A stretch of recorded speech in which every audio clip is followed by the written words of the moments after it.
Jika berbicara soal pasukan tangguh Kopassus, mungkin dari kita banyak yang tidak mengetahui tentang Letkol Kopassus, Untung Pranoto.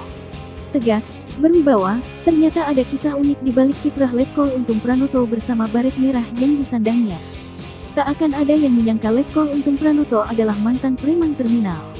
Tapi begitulah adanya, dengan kaos singlet dan rambut gondrong, tiba-tiba ia nekat daftar jadi tentara. Sebelum bergabung dengan pasukan TNI AD, Untung Pranoto merupakan seorang preman terminal. Memiliki cita-cita bergabung dengan TNI AD, Untung Pranoto yang saat itu masih berprofesi sebagai preman terminal pun memutuskan banting setir.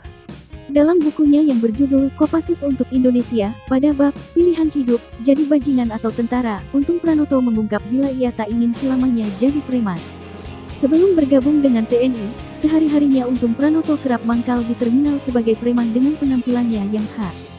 Bermodalkan kaos singlet lusuh, rambut gondrong dan sepatu boots ala koboi, Untung Pranoto memutuskan untuk mengejar cita-citanya.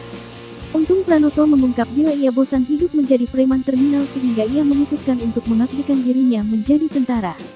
Modal nekat, Untung Pranoto pun coba mendaftarkan diri menjadi anggota TNI. 2 kali mendaftar jadi anggota TNI, lamaran Untung Pranoto selalu ditolak. Hal ini dikarenakan penampilannya saat itu tidak meyakinkan dan dianggap tidak rapi. Bagaimana tidak, Untung nekat mendaftar jadi anggota TNI dengan rambut gondrong dan kaos singlet lusuh.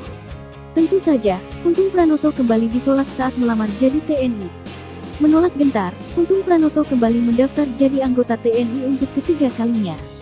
Pada kali ketiga ini Untung Pranoto rela membabat habis rambut gondrongnya dan menanggalkan semua atribut preman terminalnya. Kalau saya tidak jadi tentara, saya akan jadi bajingan, batin Untung Pranoto saat itu seperti yang dikutip dari buku Kopassus untuk Indonesia. Bahkan sebelum berangkat mendaftar, Untung terlebih dahulu meminta restu dari ibu dan keluarga. Dan benar saja, Untung Pranoto akhirnya diterima sebagai anggota TNI AD dan berpangkat Prada.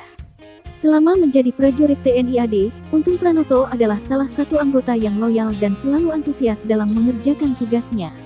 Ia juga dikenal sebagai prajurit yang ulet dan tekun. Karir Untung Pranoto di Kesatuan TNI AD terus menanjak sampai akhirnya terpilih masuk dalam satuan elit TNI AD, Kopassus. Kendati gaji menjadi pasukan Korps Baret Merah pada saat itu sangat kecil, Untung menjalani dengan ikhlas dan rasa bangga. Karir Untung boleh dibilang cukup cemerlang. Ia mencatat sudah 17 kali naik pangkat. Saat ditanya apa modalnya, ia selalu menjawab Tuhan sudah berbaik hati. Hingga akhirnya ketika penulisan buku Kopassus untuk Indonesia, Untung Pranoto telah diangkat sebagai Letnan Kolonel pasukan Kopassus.